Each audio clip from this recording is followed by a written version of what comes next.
A German shepherd staggered out of a snowbank, ribs jutting like broken ribs of a shipwreck, her breath fogging in the iron air. Every step looked like it might be her last. She should not have lived past midnight. But on Duluth's frostbitten streets, a Marine trudged home alone, his mind heavy with memories no one else carried. No one imagined their paths would touch. No one expected trust to thaw in the dead of winter. Yet the dog had once known kindness, and the man had once known what it was to save and be saved. What followed would make you believe in second chances, even for the forgotten. Before I begin, tell me in the comments where you're watching from. Share your country below. And if you believe no life, human or animal, deserves to be left behind in the storm, subscribe now. This story may just remind you that miracles are real. Duluth, Minnesota, braced against Christmas Eve winds that prowled off Lake Superior like a patient predator. They burned the lungs with every breath and scoured the city with white static snow. Sodium lights along the alley behind the brick apartments glowed like lonely lanterns. Beyond them, the lake crouched in darkness, its breath a veil of frozen mist frosting every railing and dumpster lid. Beckett Nolan pulled his work coat higher and tucked his chin into the wool lining like a sailor ducking a wave. 36 years old, and even 6 feet tall, his build was compact and battle-worn, strength carved from long service rather than vanity. He moved with quiet precision, every step reflecting the habits of a man who had walked hostile alleys under foreign skies. His hair, just long enough to rebel against military cuts, lay flattened beneath a knit cap. His hands, scarred at the knuckles and calloused in the palms, moved through the nightly ritual, counting keys, checking his radio, tapping his flashlight once against his thigh for luck. His face carried a Marine's reserve, but his eyes, gray with a ring of lakewater green, scanned the world differently than most. They didn't look for what was happening, but for what might come next. By 11:45 he should have been posted in the security agency lobby, where the stale smell of burnt coffee mixed with tire dust and the glass door always closed with the same lonely thud. But then, a shadow stirred near the dumpster. A shift in the dark. That old stitched-in instinct guided him, quiet but firm. He clicked on his penlight and held it low by his thigh so the beam washed softly rather than stabbed. His steps curved carefully, the way you might approach a spooked horse. The light revealed a shape that seemed almost imaginary at first. A German shepherd, or the ragged outline of one, nose buried in trash, back hunched against the slicing wind. She was grown, but thin to the edge of collapse. Her hips jutted sharp as wings under a soaked black and tan coat, the fur stiff with ice. One ear stood tall, the other bent permanently sideways, lending her a strange childlike look. Her tail hung low, tense, not in challenge, but in readiness to flee. Mud clung to the feathers of her legs, and a dark blotch stained her flank, perhaps dried blood, perhaps street grime. Her paw pads were raw, cracked pink. The penlight touched her eyes, and that was the moment that caught him. Not the feral glaze he expected, but a steady, alert brown gaze, cautious, calculating, lit by the sheer arithmetic of survival. In her mouth she clenched half a mold-speckled sandwich. Not as a prize, but the way a cornered child might clutch a coin. "Easy," Beckett whispered. The word was more breath than sound. He stopped outside her circle of escape, careful not to push her flight line. The wind tugged at his coat like a thief with a knife, but he held himself calm, as if carrying all the warmth in the world to spare. "I see you," he added softly. "Sometimes, being seen is the first medicine. I'm not here to take anything." The shepherd flicked her eyes from the light, to his boots, back to the alley mouth where escape waited. Her ribs lifted and fell, tighter against her skin, but she didn't move. From above came the weak stutter of Christmas lights, his own, in fact, glowing from his second-floor apartment window. Through slatted blinds he saw the crooked green of his plastic tree. A convenience store purchase, it leaned sideways because he never bothered bending the wires into symmetry. On top sat a star cut from cereal box cardboard wrapped in kitchen foil. In daylight it looked pitiful, at night it sometimes shone with stubborn pride. A figure shifted in the lit window. The blinds lifted, and a back door cracked open, spilling out cinnamon-scented heat. "Angels are making their rounds tonight," said Mrs. Delaney, her voice seasoned with 80 winters yet still warm. Her white hair was braided into a crown that gave her the look of a retired opera singer. She wore a cardigan the shade of oatmeal, a skirt embroidered with snowflakes, and wool slippers that had survived 3 cold seasons. Her eyes, blue softened like old glass, carried stories in their corners. She was the building's quiet matriarch, authority through kindness and stubborn habit. She had buried a husband on a road that should never have iced, and learned since then to keep her heart walking winter roads anyway. Or maybe, she added, squinting into the alley, one of the four-legged kind. "Back inside, Mrs. D," Beckett said, not looking away from the shepherd. "It's cutting." "Oh, it cuts, dear," she agreed, lingering with the door half open because curiosity has its own fire. "Do what you came to do. I'll pray and put the kettle on." The door closed softly, leaving only the whisper of wind. The shepherd shifted a single paw, pulling the sandwich tighter between her teeth. Beckett slipped out of his coat in one long, deliberate motion. Not because it was clever, but because his bones had already decided. Beneath, the faded sleeves of an old marine blouse showed at his wrists. He held the coat like a banner offered at a truce. "This isn't a trick," he said, tucking the light beneath his arm so its glow fanned gently across the snow instead of her face. "You've survived because you've been cautious. You're not wrong for that." He lowered the coat a foot, then another. The dog's ears tracked every movement, but she didn't bolt. The cold gnawed through his shirt, but he bent further, laying the coat over her back as if covering a sleeping child. The wool slumped around her shoulders. She froze, trembling, not daring to move. Then she did something small, but enormous. She exhaled, sharp and warm through her nose, and stayed put. "Good girl," Beckett said softly. Not too much praise, just the respect owed to courage. Good girl." He knelt slowly, making himself smaller without surrendering dignity. Up close, he saw the frost-tipped guard hairs on her back, the dark saddle fur matted with streak grime. He smelled the metallic tang of hunger and cold that clings to strays. She was no elder, 3, maybe 4. Prime years. She shifted the sandwich, a crumb of moldy bread falling like misplaced confetti. Beckett opened his hands, palms up, showing her they were empty. "I need a name for you," he murmured, voice even. "Can't call you, hey, all night. That's impolite." His eyes lifted toward the crooked tree upstairs, its foil star wobbling in the dark. He thought about how grief teaches thrift, ornaments made from scraps, meals from whatever remains, life from leftovers. That star had always been ridiculous, but stubborn. "How about holly?" he suggested quietly. Not a command, just an offering. Her good ear tilted toward him, not wind, not chance. A response. She set the sandwich down.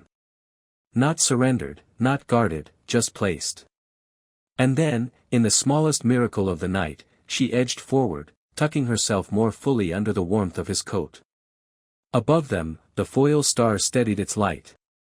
Behind the door, Mrs. Delaney slipped away to prepare 2 mugs. The wind prowled on, hunting easier stories. Beckett remained still. The night, once only bitter, became almost tender.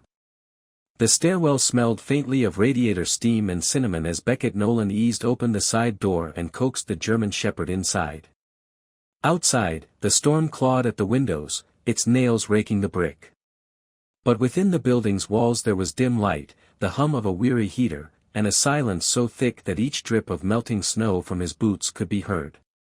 The shepherd, still gaunt, still half-frozen, followed at his side.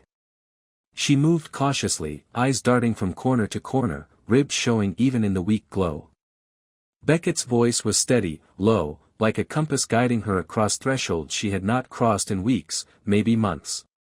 Together, they arrived in the narrow galley kitchen. No guest had stepped into this apartment for years. It was a place stripped down to necessity.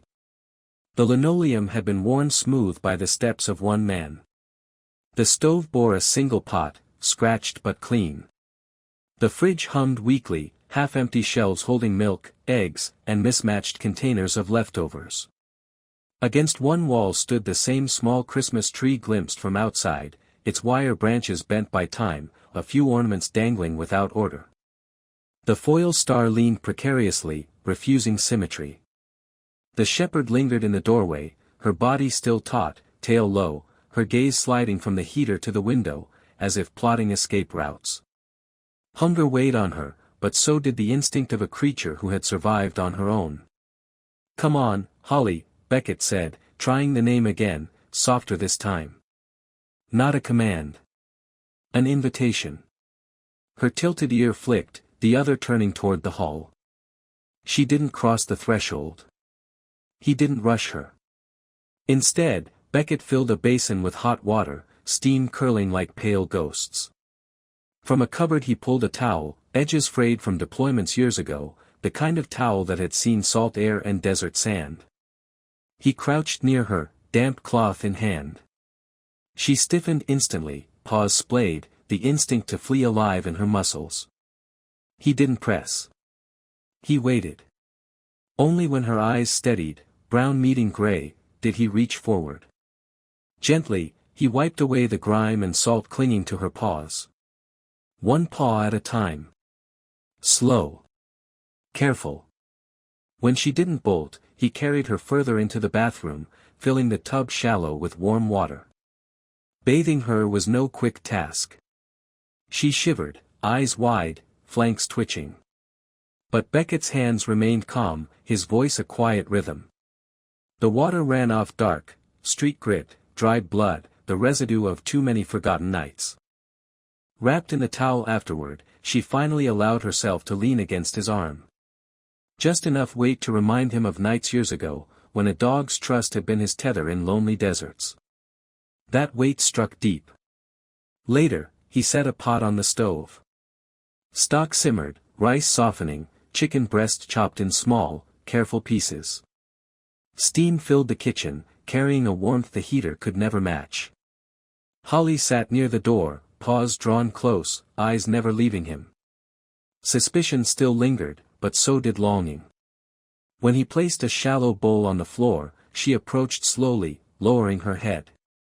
She ate in small, cautious bites, pausing often to check him, to check the door, to make sure the food would not vanish. Beckett crouched nearby, forearms resting on his knees. He didn't reach for her. He didn't stare. He let her eat in peace. The scrape of her teeth against the bowl, the tiny groan of relief as warm food reached an empty belly, those were sounds more healing than any holiday music. When she finished, he folded a quilt near the heater and patted it once. Then he retreated. She sniffed the fabric, circled, and curled into herself, a knot of bone and fur finally giving way to warmth. Her eyes, half-lidded, still tracked him. Beckett left her space. He sat at the table. A photo frame leaned face down against the wall, its stand broken. Tonight, Holly's tail brushed it loose. He picked it up and looked again at faces he both longed for and dreaded, two Marines, sunburnt and laughing in a desert camp. One lost to accident.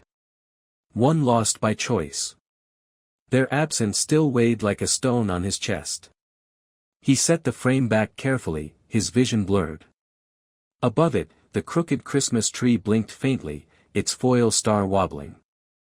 Holly stirred, tail wagging suddenly, knocking the little tree so the star toppled to the floor with a faint clatter. For a breath, Beckett's chest tightened, too many years of silence had made any break sound like a wound. But then, he laughed. Not loud, but warm, uncoiling from somewhere deep. The laugh startled him. Holly cocked her head, ears lifting, filing away this new sound. Later, when he clattered a ladle against a pot, the noise jolted her into panic. She leapt up, claws scrabbling against linoleum, hackles raised, a whine caught between growl and cry. Beckett froze. He read her the way soldiers read tension. He lowered himself to the floor cross-legged, hands open on his knees, eyes steady but soft. He didn't speak. He didn't reach. He waited. Minutes stretched. Holly panted, eyes wild. Then, inch by inch, she edged forward, sniffed the air, and finally pressed the bridge of her muzzle into his palm. Damp whiskers, warm breath, the weight of a decision. Beckett didn't close his hand around her. He let the moment breathe, fragile and whole. It wasn't adoption. It wasn't ownership. It was recognition. Trust offered on fragile terms. For Beckett, it was the first time in years that a hand reached toward him and did not withdraw. The kitchen clock ticked past 2 a.m. outside, the city froze into silence. Beckett sat on the sofa's edge. Holly curled nearby on the quilt, half asleep but still alert. Her ribs pressed against her skin, her ears twitching at every truck outside. Yet she had chosen to stay. He couldn't shake the thought that she had belonged to someone once. Someone had brushed that coat, clipped those nails, maybe spoken her name with love before hunger rewrote her story. The thought pressed on him so hard that he pulled his boots back on and headed for his truck. The Chevy pickup groaned awake under a crust of ice. Beckett brushed a circle into the windshield, breath fogging the glass as he started the engine.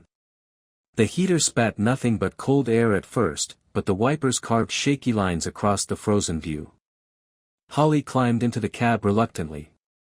She didn't sprawl like a pet who trusted the ride. She perched, ribs taut beneath her damp coat, breath clouding the side window. Each turn of the wheel, each stoplight, she shifted, as if bracing to leap if the world betrayed her again. Duluth streets at 2:30 a.m. were empty, salt trucks crawling their routes under neon pharmacy signs that bled aquamarine across the snow.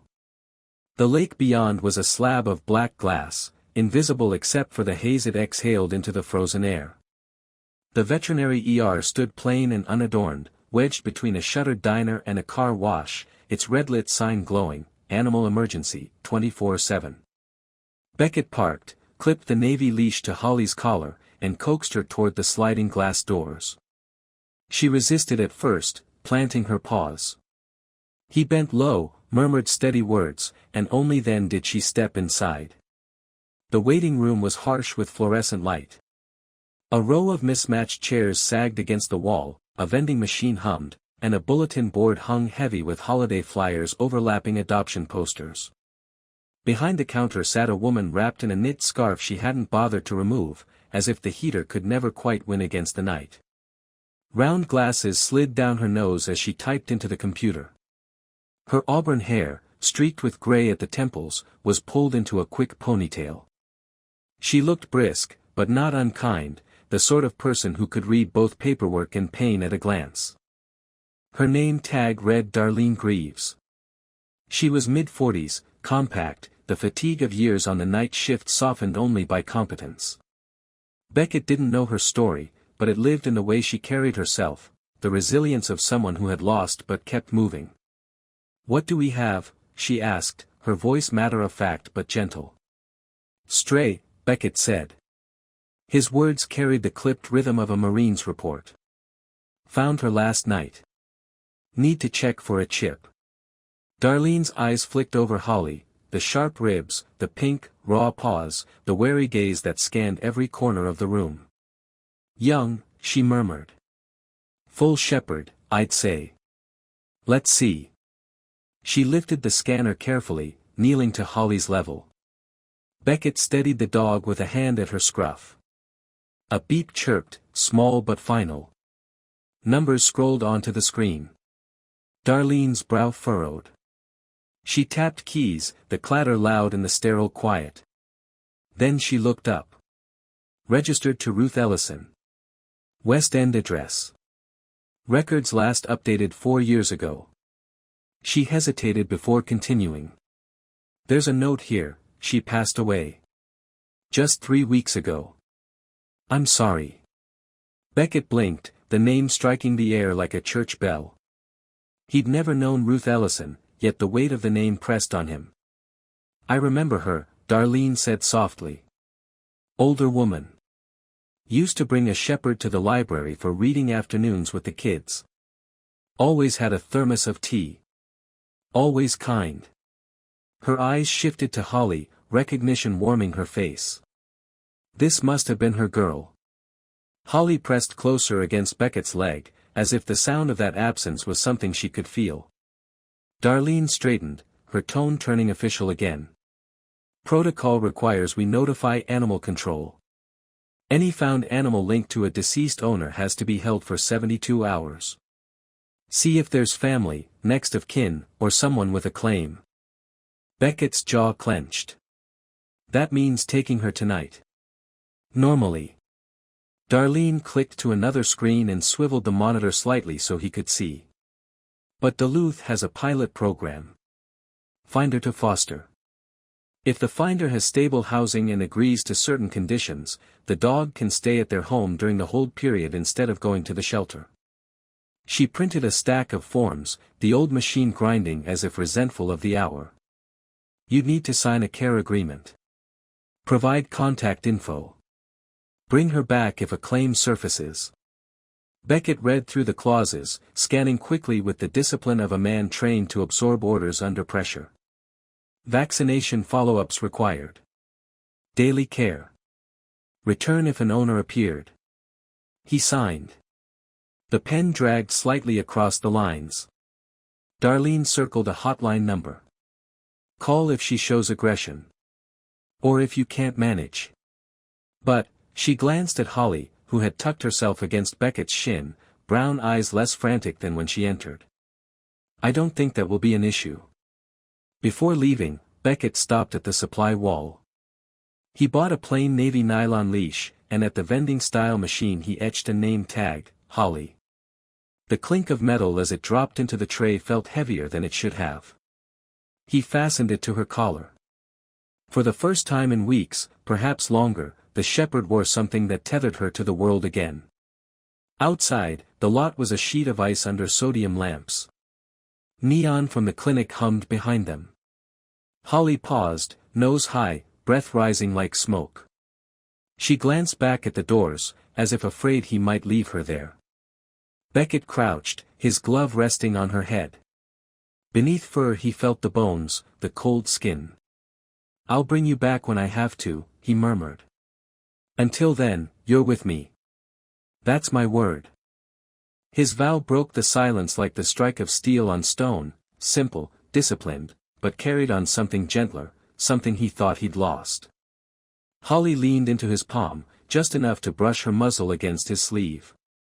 Together, they crossed the lot, shadows stretching long under the lamps, man and dog bound by a promise in the raw dark of Christmas morning. The morning after the ER visit, Duluth woke under a sky the color of tarnished pewter. Snow clung to rooftops and power lines like wool thrown across the city, muffling noise into reverence. Beckett Nolan rose earlier than he had in years, not because of duty, but because Holly stood at the door. She whined softly, nails tapping against the floor as if reminding him that her needs dictated the clock now. It had been years since he had lived by another creature's rhythm. He laced his boots, zipped his jacket, clipped the navy leash to her new tag, and stepped into the biting morning. The sidewalks were slick with unfinished plow work. Holly pulled ahead, moving with a sense of purpose that was less joy than labor, as if every sniff, every pause, was an assignment. She scanned corners, doorways, shadows, vigilance carved into her muscles by months of survival. When they returned, Beckett opened a drawer and pulled out a notepad he hadn't touched since the Corps. He wrote down the time. Feeding. Walks. Sleep. A new log began. Later that day he dialed the number Darlene had circled. The hotline connected him to Agent Carver, a woman with a clipped voice that balanced patience and authority. We encourage fosters to attend evaluations, she said. Helps us document progress in case of permanent placement. She explained the city's program, group assessments, behavior notes, training workshops. Carver herself sounded like someone who had weathered both complaints and rescues, her tone brisk but laced with experience. Beckett enrolled for the next class at the community center. But waiting for evaluations wasn't enough. He set his own routine. At 7 a.m., breakfast, measured kibble softened with broth. Noon, a long walk to the lake, gulls wheeling overhead, the surface groaning beneath its armor of ice. At 3 o'clock, a rest period curled on the quilt near the heater. At 6 o'clock, dinner. At 9 o'clock, a final short walk beneath Orange Street lamps. Every detail he recorded: appetite, posture, bowel movements. Marines don't forget the value of logs. For enrichment, he made games. Old pill bottles became puzzle feeders, hiding small bits of kibble beneath towels or baskets. "Find it," he said softly. Holly's nose sought, and with each success her confidence grew. When trucks slammed their doors outside and Holly jolted in panic, Beckett crouched, tapped the floor, and repeated in the same low tone, "Safe now." Over and over until the words became a bridge she could step across. Mrs. Delaney visited on the second day, cheeks pink from the cold, cardigan buttoned wrong, tin of gingerbread cookies in her hand. "For you, not her," she said firmly. "She'll get the wrong kind of sugar high." From her pocket she produced something else, a small leather collar, brass buckle dulled with age. "My husband's shepherd wore this. Thought maybe it might do until you get her something proper." Holly sniffed it cautiously, tail wagging once, slow and deliberate.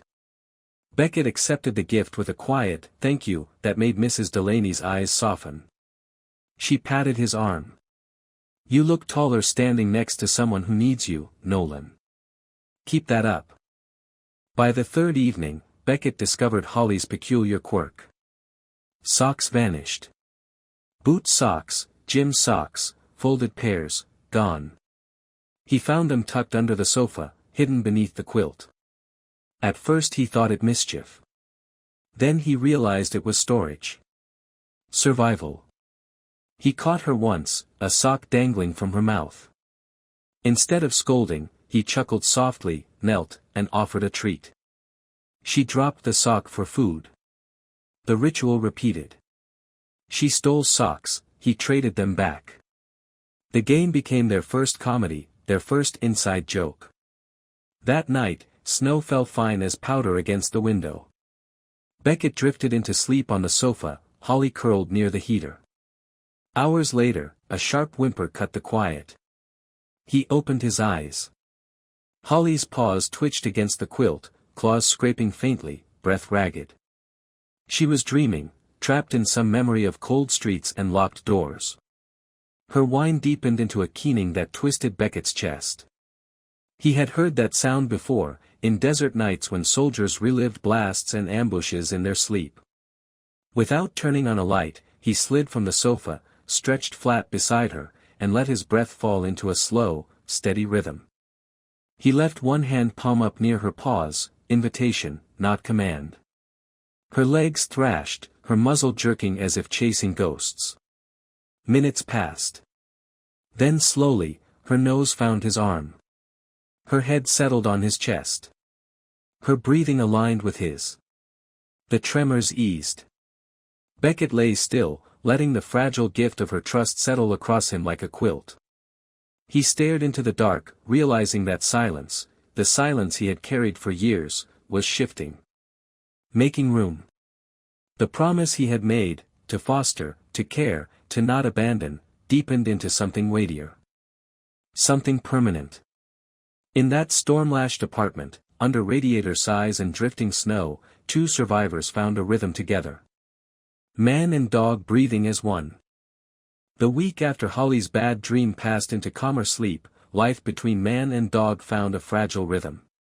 The fridge bore a new schedule pinned in neat columns. Her leash hung ready by the door. For the first time in years, Beckett's days had the shape of something like a home. Then came the letter. It lay crisp against the worn carpet just inside his door, notice of policy violation. The letterhead carried the Harborview Apartment Association crest, its typeface blunt. Prohibited breed. Prohibited size. It listed insurance liabilities, noise complaints, and regulations forbidding large dogs. Holly, chewing quietly on one of his socks in the corner, had no idea she had just been labeled a violation. That evening, Beckett climbed to the third-floor meeting room. Folding chairs circled beneath humming fluorescent lights, a coffee urn hissed on a table. Marvin O'Donnell, the building manager, sat at the head. 60s, thinning gray hair combed flat, plaid shirt pressed neatly, his face bore the lines of a man who had lived too long by rule books. Rules had never disappointed him, people had.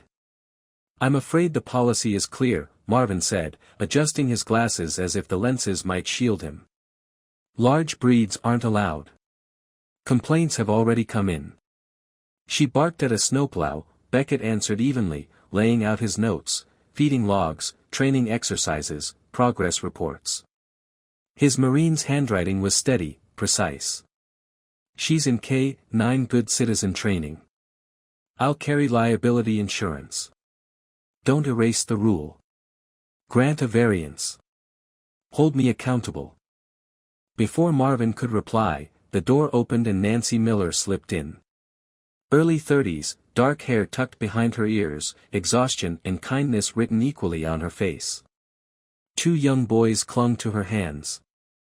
"I signed his letter," she told Marvin firmly. "That shepherd's never harmed anyone. My boys pet her in the hall. She barked at the plow because it was loud, not because she's dangerous." Other neighbors joined. An older veteran, Frank Adler, leaning on oxygen tanks. Mrs. Delaney, cardigan crooked, braid pinned like a crown. Together, their signatures bolstered the petition. Marvin frowned, cornered by voices he hadn't expected. At last he sighed. "Variance on condition. She passes training. Proof of insurance within 60 days. Back downstairs, Beckett updated the schedule posted in the lobby, feeding times, walking routes, training logs. He added the hotline number, making his commitment public. A small GPS tracker now clipped to Holly's collar, just another tag to outsiders, but to him it was a tether against loss. Every day he drilled her. Recorded the slam of doors, the backfire of trucks, the grind of snowplows. Played them at low volume, rewarding her for calm. At first her ears flattened, her muscles braced. Within a week, she was learning to look to him instead of panicking. Progress, measured and real. Then the storm came. On the third Friday of January, alerts crackled across phones and radios. Freezing rain hammered Duluth, sheathing trees and power lines in brittle glass. By evening, the city lay locked under a skin of ice, branches groaning under the weight. Beckett clipped Holly's leash, intending only a short walk. That's when he heard it, a thin, strangled cry carried through the icy air. He followed, Holly tugging hard, ears pricked. The sound led them to the lakefront, where a boy no older than 10 had slipped past a cracked railing. He sprawled on the slick surface, boots scrambling for grip as fractures spidered outward beneath him. Beckett's instincts surged alive. Phone to ear, he called 911, voice clipped, child on the ice. Lakewalk, near Canal Park. The dispatcher's reply was calm, "Stay back, sir. Help is on the way.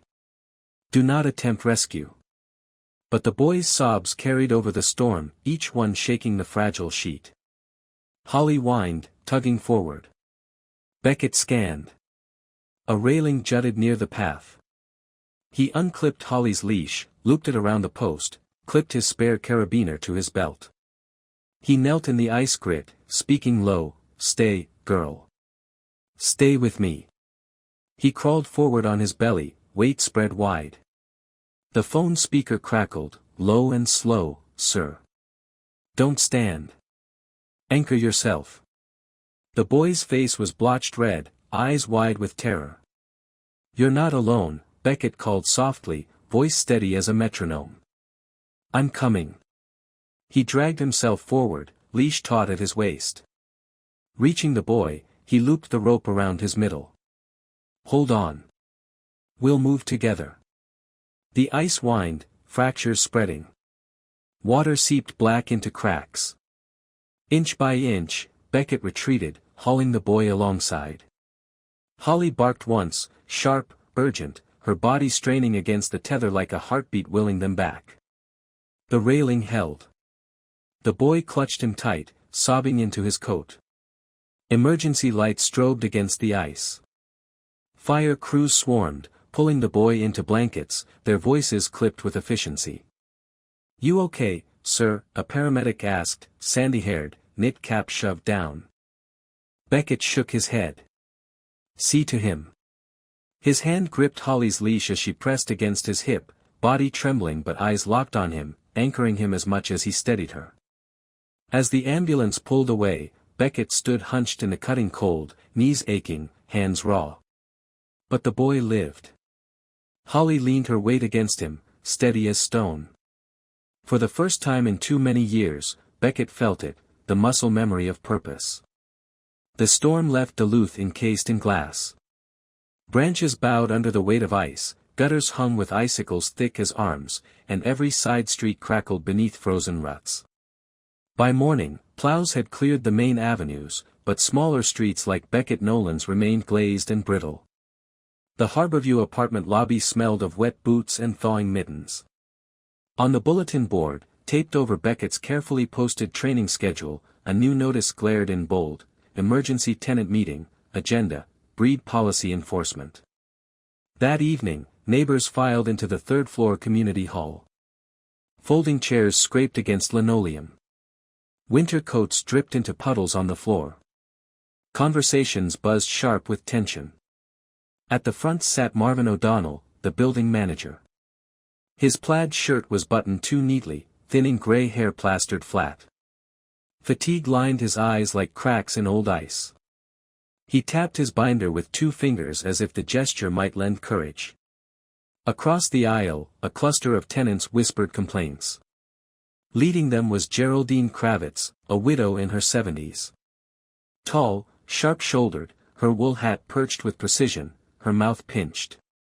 Silence had been her comfort since losing her husband to a stroke a decade earlier. Noise, to her, was violation. She had been first to sign the complaint about Holly's bark. Beckett took a chair near the front, Holly at his side. Her coat had been brushed until it gleamed faintly beneath the fluorescent lights. She wore the old leather collar Mrs. Delaney had gifted, the navy leash coiled neatly in Beckett's hand. On his lap rested a folder, feeding logs, training notes, his variance petition, letters of support. Mrs. Delaney entered bustling, cardigan askew, silver braid pinned like a crown. She carried a tin of gingerbread cookies and moved through the rows, pressing one into every hand.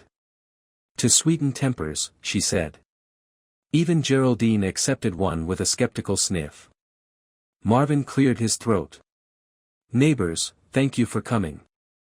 We have a violation of building policy regarding large breeds. As you know, they're prohibited for liability reasons. Mr. Nolan has requested a variance. Tonight, we'll hear arguments." Geraldine rose first. Her hat quivered as she spoke, voice sharp. "That animal is enormous. Dangerous. We cannot allow exceptions. Today it barks at a plow. Tomorrow. Who knows? We have children here." A murmur of agreement rippled. When she sat, Beckett stood. His spine straight, his folder steady in his hands. "Holly is under foster care approved by Animal Control. She's enrolled in Good Citizen certification. Here are her logs, feeding times, exercise, progress. Here are signed letters from neighbors who have had direct contact." He handed the documents to Marvin, then nodded toward Nancy Miller in the back. Nancy raised her hand briefly, her boys beside her munching cookies. "Yes, she barked at a plow," Beckett admitted. "Since then I've desensitized her daily with recordings, reinforcement. She no longer startles at doors or trucks. She is not a liability. She is being trained to be the opposite." At his feet, Holly shifted into a perfect downstay. Her chin rested on her paws, eyes calm, gaze fixed on the door rather than the restless room. Her silence spoke louder than any argument. The air was tight, divided. Then the back doors opened, letting in a gust of icy wind, and two figures in uniform. Lieutenant Jenna Harkness of Duluth Fire and Rescue entered first. Mid-30s, tall, freckled, her red hair tucked beneath a navy cap, salt clinging to her turnout jacket. She carried herself with crisp authority. Behind her came Sergeant Daniel Ruiz of Duluth Police, early 40s, broad-shouldered, dark hair clipped short, eyes steady as stone. His jacket bore the city's silver badge. "Apologies for interrupting," Harkness said, her voice ringing with the command of sirens. Ruiz stepped forward holding a framed certificate, its glass fogged slightly from the cold. "We're here on behalf of the city," Harkness continued. "We have record of the 911 call from the ice rescue. Witnesses confirm that Mr. Nolan secured himself with a leash, crawled onto unstable ice, and held the child safe until our team arrived. That child would not be alive otherwise." The room stilled. Ruiz extended the plaque toward Beckett, then toward Holly. "The City of Duluth Police and Fire Departments commend both Mr. Beckett Nolan and his dog, Holly, for their bravery and service. Community Service Citation." Even Geraldine was silent. The plaque gleamed under the fluorescent lights as Marvin, uncertain, passed it into Beckett's hands. Holly's ears twitched, tail brushing the floor once, solemn, unshowy. Marvin cleared his throat, voice softer now. "Given the circumstances, and Mr. Nolan's documented efforts, training, insurance pledge, and community testimony, the association grants a conditional variance. Holly may remain in the building provided training continues, coverage is maintained, and reviews occur quarterly." Mrs. Delaney clapped, her sharp palm startling Geraldine's scowl into silence. Nancy's boys cheered through cookie crumbs. Holly only lifted her head, calm eyes fixed on Beckett, as if waiting for his reaction. For the first time in months, Beckett exhaled fully. The schedules, the logs, the routines, they mattered. But it was trust on the ice, the proof of resilience, that had changed everything. The ice storm had passed, but its scars lingered on Duluth streets, branches piled at curbs like broken bones, power lines sagging under frost, salt whitening every corner. Inside Beckett Nolan's apartment, life had settled into rhythm again. The commendation plaque sat on his shelf, improbable but real. Holly slept near the heater, her body curled against the quilt, her breathing steady. Soup simmered on the stove, the air warm and fragrant. That was when the knock came. Beckett opened the door to find a stranger waiting in the hall. Mid-40s, medium height, but standing with the kind of self-assurance that suggested ownership of any room he entered. His wool coat was long, too fine for the salt-stained stairwell. Dark hair slicked back, jaw square but shadowed with neglect. His hazel eyes flicked past Beckett, searching the apartment without invitation. "You must be the Marine," the man said smoothly, his tone practiced, like someone used to persuading for a living. "Victor Langley. I was close to Ruth Ellison. Holly's rightful dog, if we're being honest. I've come to take her home." Behind Beckett, Holly rose, ears flattening, a low growl coiling in her throat. She stepped close to his leg, her brown eyes locked on the stranger, suspicion sharp. Langley reached into his coat and produced photographs. He fanned them out like evidence. Holly younger, her coat fuller, sitting beside an older woman with kind eyes and a wool cardigan. Ruth Ellison. "See. Proof," Langley said. "I visited often. Ruth would have wanted me to have her. I have space, resources. Dogs don't belong cooped up in an apartment." Beckett's stance didn't waver. "Then you know Ruth's gone. And you know she left no will naming you." Langley's smile tightened. "Legalities can be sorted. Look at her, she remembers me." He crouched slightly, hand extended. Holly's growl deepened, body rigid. She did not move forward. Beckett's voice was calm, but steel rang underneath. "I'll be contacting Animal Services." Before Langley could reply, Beckett shut the door. The next morning, true to his word, he drove Holly to the clinic for a welfare check. The veterinarian on duty was Dr. Elaine Porter, late 30s, tall and slim, sandy hair in a loose bun, glasses perched perpetually on her nose. She moved with efficient warmth, her voice softening as her hands ran over Holly's ribs. "She's up 5 pounds since intake," Porter noted, tapping her chart. "Coat improving, scars healing. Heart rate steadies when you touch her. That's progress. Vaccines updated, booster scheduled. In plain terms, she's thriving." Beckett nodded once, relief deep in his chest. Holly pressed lightly against his hip during the exam, her trust steady. A week later, Animal Services called them to an inquiry. The office was small, municipal, fluorescent lights buzzing overhead, carpet worn thin where countless boots had stood. Beckett arrived with Holly, her leash coiled neat, folder of records in hand. Langley was already there, leaning against the wall, coat immaculate, confidence shading into irritation. At the table sat Officer Megan Traz, mid-40s, sturdy build, cropped blonde hair.